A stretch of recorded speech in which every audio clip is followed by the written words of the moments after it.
आज की वीडियो में हम करेंगे clause 4 two clause 7 of the article 22 of the constitution of India. तो पिछली वीडियो में हमने किया था कि अगर ऑर्डिनरी क्रिमिनल लॉ के अंडर कोई डिटेंशन होती है तो वो डील करेगा clause 1 and 2 and 3 of the article 22 of the constitution of India.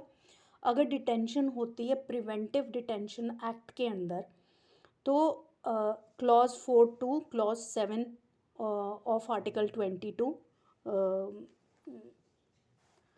will govern that detention।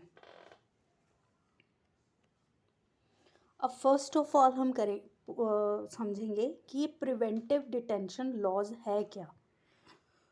तो ये है no authoritative definition of preventive detention in Indian law. Prevention is used in contradistinction to punitive. Object of arrest not to punish but to prevent someone from doing anything. Here no offense is proved yet no charge is framed। तो इसमें क्या है, जो preventive detention laws है ये law बनाए गए हैं कि किसी की भी एक्टिविटी अगर threat to the society and to the country और फॉरेन रिलेशंस को थ्रेट कॉज करती है तो उसको प्रिवेंटिव डिटेंशन एक्ट के अंदर डिटेन किया जाता है। अब इसमें ना तो कोई ऑफेंस प्रूव हुआ है और ना ही कोई चार्ज फ्रेमिंग हुई है उस बंदे के खिलाफ, लेकिन उसकी एक्टिविटीज़ ऐसी हैं कि वो एक थ्रेट है सोसाइटी के लिए, तो वहाँ पे उसको to prevent him from doing anything in future of such a nature that it causes a threat to the society or foreign relations or any other grounds on which he is to be detained। अब जैसे for example Amritpal का case है, ये preventive detention act के under इसको detain किया गया है। अब जैसे हमने पहले पढ़ा था कि अगर ऑर्डिनरी क्रिमिनल लॉ के अंडर बंदा डिटेन हो रहा है तो क्लॉज 1 एंड 2 जो नॉर्मल हमारा क्रिमिनल लॉ है उसके अकॉर्डिंगली उसकी डिटेंशन गवर्न होएगी। लेकिन अगर प्रिवेंटिव डिटेंशन लॉ के अंडर किसी बंदे को डिटेन किया गया है तो वहाँ पे clause 4 two clause 7 of article 22 apply होएगा। अब ये है क्या, it's a detention before doing anything. तो सोल जस्टिफिकेशन क्या है इसकी, इसको किसी को हम डिटेन अगर करते हैं इस एक्ट के अंडर तो उसकी जस्टिफिकेशन क्या होएगी, suspicion reasonable probability of the detenu committing some act likely to cause harm to society और endanger security of government. Detention is not criminal conviction which can only be warranted by the legal evidence। अब ये जो detention if is based on the criminal conviction that can only be warranted by the legal evidence। लेकिन यहाँ पे कोई evidence नहीं है, लेकिन उसकी एक्टिविटी ऐसी है कि वो थ्रेट है सोसाइटी के लिए, उसको मतलब सस्पिशन होती है गवर्नमेंट को कि बंदा कुछ भी कर सकता है। जैसे अमृतपाल की फॉर एग्जांपल एक बेस्ट एग्जांपल है और रीसेंट एग्जांपल है, इससे इजीली समझ में आ जाएगा कि उसकी एक्टिविटीज़ ऐसी थी कि वो थ्रेट है सोसाइटी के लिए। तो इसके लिए गवर्नमेंट ने क्या किया, इसको डिटेन कर रखा है under the national security act के अंडर, NSA के अंडर इसको डिटेन कर रखा है। अब नेसेसिटी क्या है इस प्रोविज़न की, ये जो दिया गया है, ये प्रोविज़न दी गई है, इसकी क्या नेसेसिटी है। अब ये जो प्रोविज़न है प्रिवेंटिव डिटेंशन लॉज की, ये वैसे तो it is repugnant to democratic principles, ठीक है, and not found in any of the democratic countries of the world. ये कहीं भी किसी भी कॉन्स्टिट्यूशन किसी भी कंट्री के कॉन्स्टिट्यूशन में नहीं है प्रोवाइडेड, ना ही ये USA में है। लेकिन इंग्लैंड ने फर्स्ट वर्ल्ड वॉर में इसको अडॉप्ट किया था। But in India our constitution has adopted it and recognizes its importance in normal times too. अब ये दो it is repugnant to democratic principles, but India still has adopted this detention law, preventive detention law. अब ये examples हैं, कुछ acts हैं preventive detention act के names मैं यहाँ पे मेंशन कर रही हूँ. जैसे प्रिवेंटिव डिटेंशन एक्ट कौन कौन से हैं. प्रिवेंटिव डिटेंशन एक्ट था जो 1950 में आया था. It ceased to have effect in 1951, revived in the form of MISA, that is Maintenance of Internal Security Act 1971. फिर ये जो मिसा था रिपील हुआ 1978 में. Then came prevention of black marketing and maintenance of supplies of essential commodities act. फिर आया terrorist and disruptive activities prevention act 1987, that is TADA. अब constitutional safeguards against preventive detention law. अब ये प्रिवेंटिव डिटेंशन हमारे constitution ने recognize तो किया और इसको अडॉप्ट भी किया, लेकिन constitution itself provided the safeguard against the preventive detention. अब यहाँ पे इन्होंने क्या किया, court has recognise necessity of preventive detention law. At the same time it has also provide safeguards to mitigate their harshness of placing fetters on legislative power conferred on level. अब यहाँ पे legislature के ऊपर ये जो constitution article 22 clause 4 to 7 में हम clauses करेंगे, उसमें it places a fetters on the legislative power conferred on the legislature. अब that is why article 22 has been placed in chapter on guaranteed rights.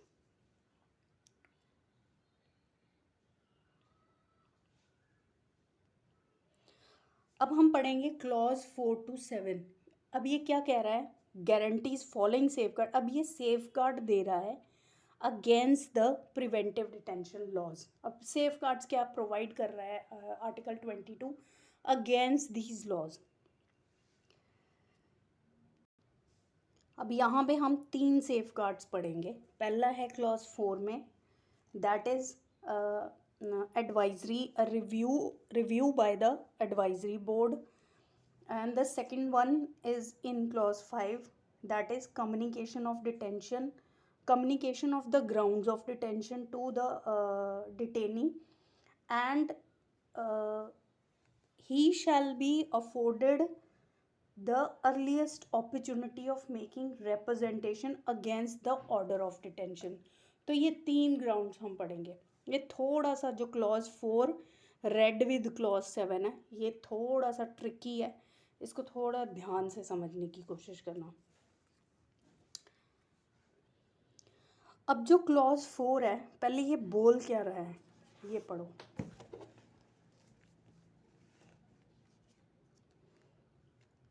Clause 4 क्या कहता है, no law providing for preventive detention shall authorize the detention of a person for a longer period than 3 months.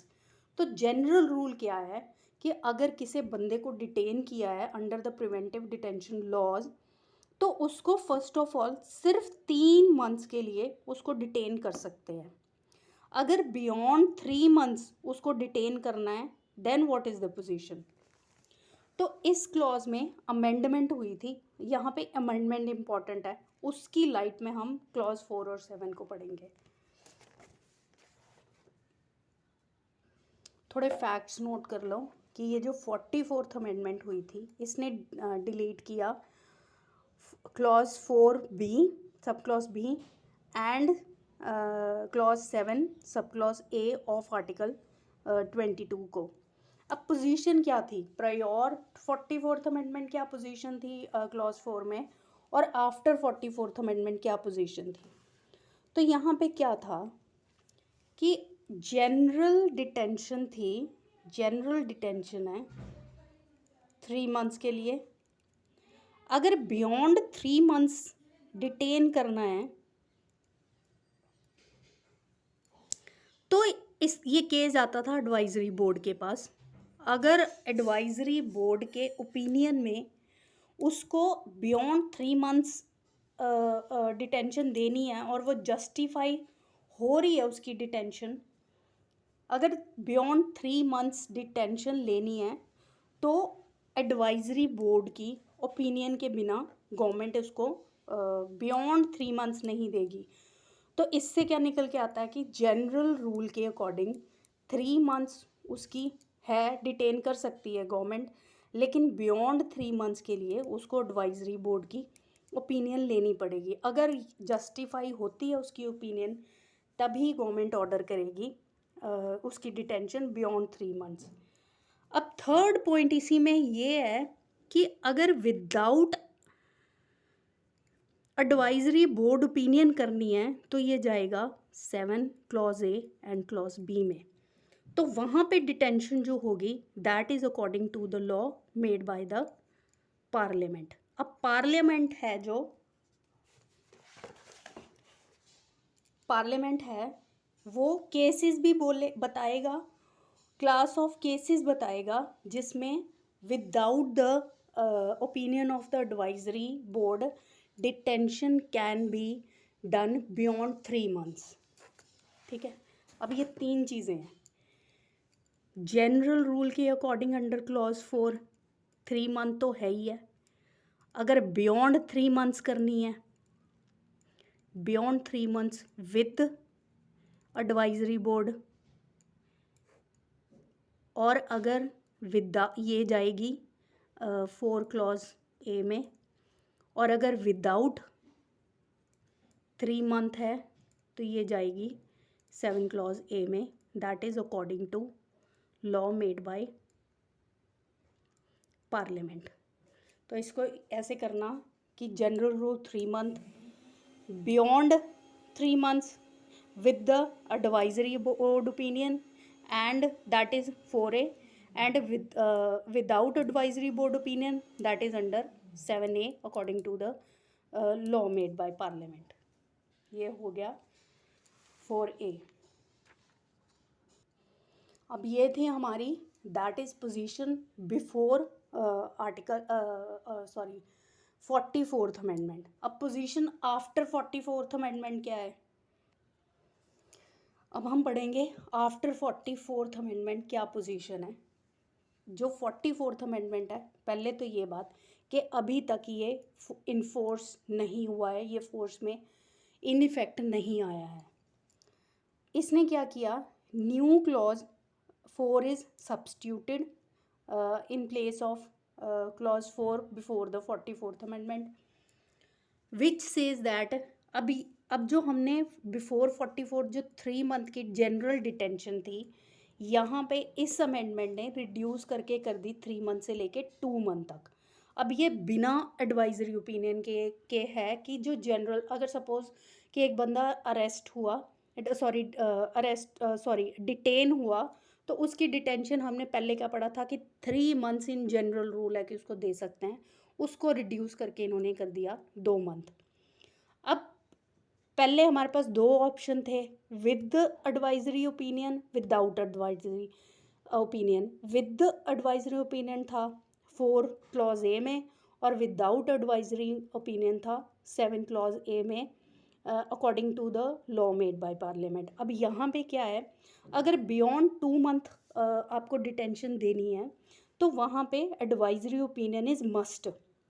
अब यहाँ पे इन्होंने ये कर दिया, और so amendment of 44th abolished provision of previous detention before without the that is. अब यहाँ पे जो 7A वाली प्रोविज़न थी जिसमें इन्होंने बोला था कि बियॉन्ड अगर 3 मंथ्स, 3 चीज़ें हैं, beyond 3 months without advisory opinion, अगर डिटेंशन देनी है तो that is according to 7A which is according to law made by parliament. ठीक है, तो यहाँ पे जो ये 7 वाली थी, 7A वाली, ये इन्होंने अबॉलिश कर दी 44th अमेंडमेंट ने। Now position is general rule के अकॉर्डिंग अब डिटेंशन क्या होएगी, 2 मंथ्स। अगर बियॉन्ड देनी है then that should be according to the advisory opinion, only according to the. तो ये अभी इफेक्ट में नहीं आया है, 44th जो प्रायर 44th अमेंडमेंट थी वही चल रहा है, ये अभी इफेक्ट में नहीं आया है, तो वैसी पोजीशन होएगी। अब जो नेक्स्ट सेफ गार्ड दिया गया है वो है communication of grounds of detention. ये जैसे ही बंदा डिटेन होता है, जो अथॉरिटी ने उसको डिटेन किया है वो उसको कम्युनिकेट करेगा कि किस ग्राउंड्स के अंडर उसको डिटेंशन हुई है, ताकि ये है क्लॉज 5 में, when any person is detained in pursuance of an order made under any law providing for preventive detention, the authority making the order shall as soon as may be communicate to such person the grounds on which the order has been made and shall afford him earliest opportunity of making representation against the order. अब clause 6 क्या कह रहा है, nothing in clause 5 shall require the authority making any such order as is refer to in that clause to disclose facts which such authority considers to be against the. अब जो authority ने grounds communicate करने हैं जो provide कर रहा है clause 5, अब वहाँ पे ये भी प्रोवाइड कर रखा है क्लॉज 6 में, अगर in the public interest authority को लगता है कि इसको ग्राउंड्स डिस्क्लोज नहीं करने चाहिए, कि इसको डिटेन क्यों किया गया है, तो यहाँ पे क्लॉज 6 लग जाता है और वहाँ पे उसको ग्राउंड्स कम्युनिकेट नहीं किए जाएंगे। तो ये था हमारा आर्टिकल 22। आई होप आपको समझ में आया होगा। इसमें मेन इम्पॉर्टेंट थोड़ा ट्रिकी पार्ट है जो क्लॉज 4 और क्लॉज 7 का ही है, वो ध्यान से समझ लेना। अगर नहीं समझ में आया तो कमेंट्स में मेरे को बता देना, मैं उसी दोनों के ऊपर एक अलग से छोटी सी वीडियो बना दूँगी।